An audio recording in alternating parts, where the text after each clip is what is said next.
एक समय वो था जब धरती के ऊपर राम राज्य था और राम राज्य में लोग बड़े सुकून से रहा करते थे। यहाँ पर जितनी भी अपवित्र शक्तियां थी, जो प्रेत थे, भूत थे, राक्षस थे, इनका कोई वश चलता नहीं था और उस समय राम राज्य था। लेकिन आज जब राम यहाँ इस धरती से चले गए, माता यहाँ से चली गई, तो उसके बाद से ये प्रेत शक्तियां जो हैं, ये भूत प्रेत, ये राक्षस, ये हावी हो गए लोगों के ऊपर और इन्होंने लोगों को इतना तड़पाया है कि आप सोच नहीं सकते। लेकिन अब एक बार फिर से ये कल्पना की जा रही है कि राम राज्य जो है वो वापस से धरती के ऊपर आए और एक रथ यात्रा जो है वो अयोध्या से अब जम्मू में प्रवेश किए, पूरे भारत का भ्रमण करते हुए लगभग 15,000 किलोमीटर इन्होंने भ्रमण किया होगा। और ये तस्वीर पीछे देखें, संत लोग जो हैं वो इस यात्रा में शामिल है, कई महिलाएं, कई नारी शक्ति जो है वो इसमें शामिल है। और रथ देखें कितना खूबसूरत इन्होंने बनाया है और जानने की कोशिश करेंगे कि इनका उद्देश्य क्या है, क्यों ये राम राज्य रथ यात्रा जो है ये निकाल रहे हैं।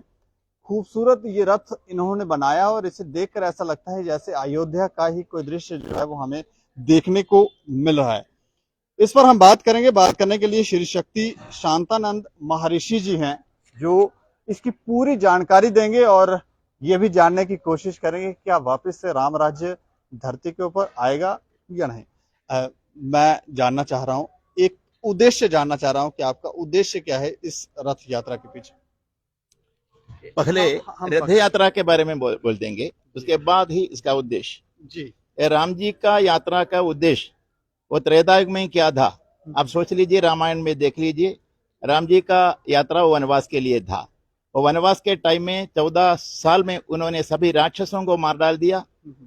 उसके बाद सभी संतों को भी मोक्ष दे दिया, तपस्वी को मोक्ष दे दिया, सज्जनों को आशीर्वाद दे दिया, राम राज्य का संस्थापना किया। इसीलिए धर्म का संस्थापना के लिए, राम राज्य का संस्थापना के लिए राम जी का त्रेतयुग का वो यात्रा, वनवास का यात्रा याद में दिल में रखे हुए, याद दिलाते हुए अभी पूरा भारत और नेपाल घूम कर रहे हैं। ये 2 महीने का यात्रा है। भारत में 20 राज्यों से होते हुए और नेपाल में 5 प्रोविंस में चलते हुए ये रथ यात्रा आगे बढ़ रहे हैं। ये रथ यात्रा 1991 से शुरू है। 1991 में मेरा गुरुजी जगत गुरु स्वामी सत्यानंद सरस्वती महाराज ने दक्षिण भारत में शुरू किया है, पूरा कर्नाटका और केरला और तमिलनाडु में। अभी भी हर साल रामनवमी के टाइम में 1 महीने का राम राज्य रथ यात्रा चल रहे हैं। लेकिन ये रथ यात्रा एक राष्ट्रीय रथ यात्रा, नेशनल लेवल यात्रा हमने 2018 में शुरू किया है, अयोध्या जी से रामेश्वरम तक। उसके बाद 2019 में रामेश्वरम से फिर अयोध्या तक, ऐसा एक 14 महीने का यात्रा, 14 महीने का भगवान रामचंद्र जी का वनवास का संकल्प में, कलयुग का वनवास का संकल्प में किए है। जब 14 महीने पूरा हो गया, राम जी भरत जी के साथ आ गया, भरत जी के साथ और अयोध्या पहुंचकर राम राज्य का अभिषेक किया, राम जी का दिव्य पट्टाभिषेक किया है। उसके बाद घोषणा किया कि राम राज्य तो जल्दी आने वाला है। इसलिए तीसरा यात्रा का उसका मेन उद्देश्य ये था कि राम जन्मभूमि में ही भव्य राम मंदिर का निर्माण हो। उसके लिए हमको फैसला सुप्रीम कोर्ट से मिलना था। भगवान का आशीर्वाद से हमारा वो संकल्प सफल हो गया।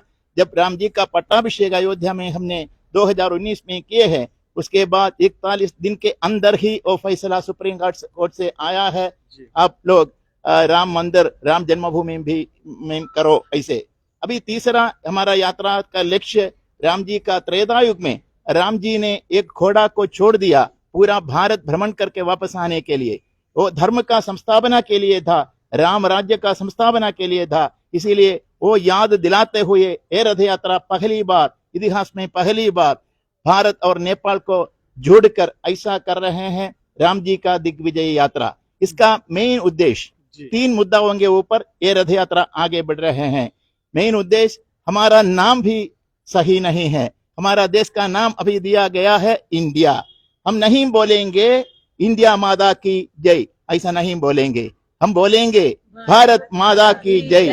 क्यों? भारत का मतलब उतना बड़ा है, the pregnancy of the word Bharat इस उतना डीप है, इसीलिए हम ऐसा बोल रहे हैं। भारत सबसे इंपॉर्टेंट, भारत में नॉलेज, विस्डम, ज्ञान, ज्ञान प्राप्ति है भारतवासियों का लक्ष्य से। भा प्लस रति इस भारती, भारत। भा मीन्स भास्कर, हम सूरज को भास्कर बोलते हैं, क्यों? भा देने वाला है, भा करने वाला है। भा माने रोशनी, प्रकाश, नॉलेज, ज्ञान, इसलिए ज्ञान प्राप्ति को भा। आप ये चाहते हैं कि इंडिया शब्द को हटा दिया जाए, नाम को हटा दिया तो जाए, ही और हमारा भारत ही लक्ष्य। रखा जाए।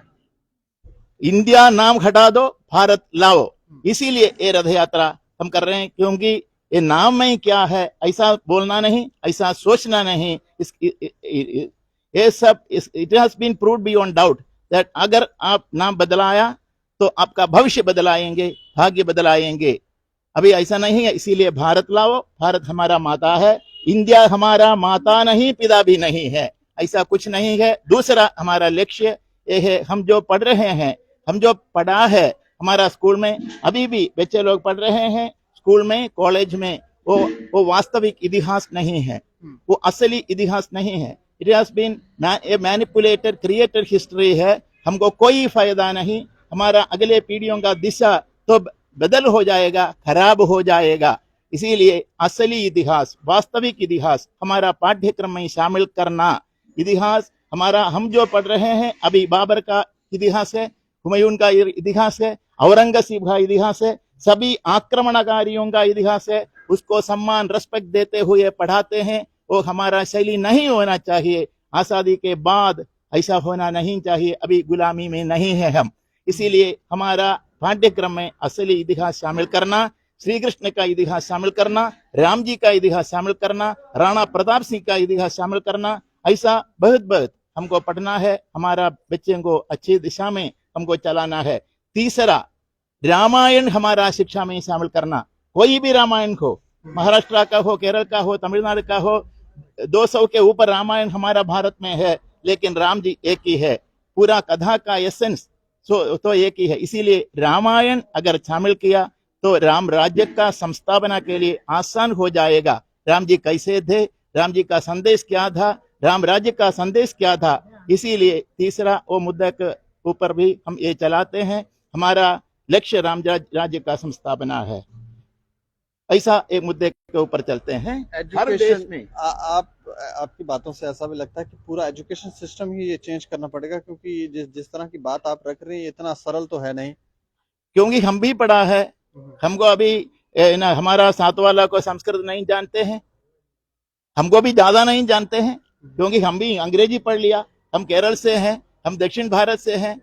क्योंकि अंग्रेजी पढ़कर हम अंग्रेजी लोगों का, ये आक्रमणकारी लोगों का ये सिविलाइजेशन हमने लिया है, हमारा खून में वो पहुंच किया है। इसीलिए वो उद्देश्य छुपा के रखकर उन्होंने हमको अंग्रेजी का एजुकेशन दे दिया। इसीलिए हमको पूरा एजुकेशनल सिस्टम बदलाना है। हमारा ऋषि मुनियों ने हमको दे दिया, वेद, इतिहास, पुराण, सब उपनिषद, ऐसा सब। मैंने शुरू में कहा कि प्रेतों का राज है, राक्षसों का राज है, इसको खत्म करना है। प्रेत, भूत, पिशाच, राक्षस हमेशा रहेगा, लेकिन उनका शक्ति तो आगे आना नहीं चाहिए। अभी है, इसको हराना है। अभी बहुत कुछ है, इसीलिए हम बोल रहे हैं। हम बोलना चाहता हूं कि हमारा दुश्मन, हमको दुश्मन कोई नहीं, अरे हम दुश्मन, ऐसा सोच के काम करने वाला बहुत है। वो हिंदू है, वो दर्द का चीज है। हिंदू है, लेकिन वो हिंदू सिर्फ नामधारी हिंदू है। वो कांग्रेस हिंदू है, वो सेकुलर हिंदू है, वो वोट बैंक में आंग रखे हुए काम करने वाला हिंदू है, वो चीटिंग वाला है। इसीलिए कम्युनिस्ट हिंदू तो निरीश्वर हिंदू है, उसको हिंदू बोल नहीं सकता है। वो केरल का अनुभव हमको है, पूरा दक्षिण भारत का और पूर्व का अनुभव हमको है। लेकिन असली हिंदू जो राज्य को ये प्रेम से देखने वाला, राज्य से नहीं बोलते हैं ना, ऐसा ए पैट्रियोटिक हिंदू को आगे आने के लिए, उनमें हमारा ये प्रेम देने के लिए, राम जी का आशीर्वाद देने के लिए ये रथ यात्रा हम चलाते हैं। अंतिम सवाल ये है कि लोग भी काफी पीड़ा से गुजर रहे हैं, उस पीड़ा से उबार भी हमें लगता है राम जी ही सकते हैं। ये राम राज्य कितने समय तक आ जाएगा? जब तक आप सोते रहेंगे तब तक राम राज्य आएगा नहीं। इसीलिए नारी शक्ति अभी जागृति है। अभी हर जगह में जवान, वो अभी जवान को शक्ति ताकत मिलते हैं। अभी का प्रधानमंत्री उसी अच्छा दिशा में राज्य को चलाते हैं। हमारा भरोसा अभी उसका ऊपर बहुत कुछ है। हमें लगता है तमाम संतों का, सभी शक्तियों का आशीर्वाद है उनके ऊपर। जरूर, संतों का आशीर्वाद हमेशा रहा है, अभी भी है, भविष्य में भी रहेंगे। क्योंकि भारत कैसे होना चाहिए उसका संकल्प, अगर ये हिमालय में तपस करने वाला हो और शहर में तपस करने वाला हो, उसका दिमाग में है, उसके ऊपर कुछ नहीं होगा भविष्य में। ऐसा है मेरा संकल्प। कोई जम्मू के लोगों को आप संदेश देना चाहेंगे? किसको? जम्मू के लोगों को। जम्मू के लोगों को, ऐसा नहीं, भारत के लोगों को है। जम्मू से ज्यादा प्रॉब्लम हमारा केरल में है, तमिलनाडु में है। इसीलिए जम्मू तो बदलावट बहुत कुछ आ गया है। जम्मू कश्मीर में जो बदलावट अभी थोड़ा सा छोटा सा पीरियड में आ गया है। अब पहले जैसा जम्मू सांस्कृतिक रूप से, आध्यात्मिक रूप से अभी आगे आ रहे हैं। लेकिन और हमको इकट्ठा होना है, एक साथ हमारा आवाज उठाने के लिए हम कोशिश करना है। हम सबको साथ रखे हुए काम करना है। इसमें ऐसा जातियों का और नाम ऐसा कुछ नहीं होना चाहिए। छुआछूत दूर रखे हुए हमको काम करना है।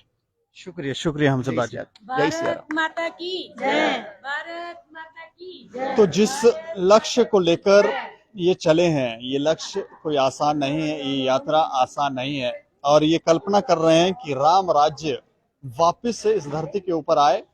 और कुछ चीजें इन्होंने बताई, जैसे इन्होंने कहा कि इंडिया शब्द को हटा देना चाहिए, भारत ही शब्द को रखना चाहिए। शब्दों में बहुत शक्ति होती है और नाम में बहुत शक्ति होती है, इसलिए उन शब्दों का उपयोग हो, उन शब्दों का उच्चारण हो, उन शब्दों का इस्तेमाल हो जिससे दिशा और दशा दोनों बदल जाएं। इसके अलावा इन्होंने एजुकेशन सिस्टम के बारे में कहा कि उसमें भी कुछ बदलाव करना है और संगठित होकर ये कार्य करना पड़ेगा।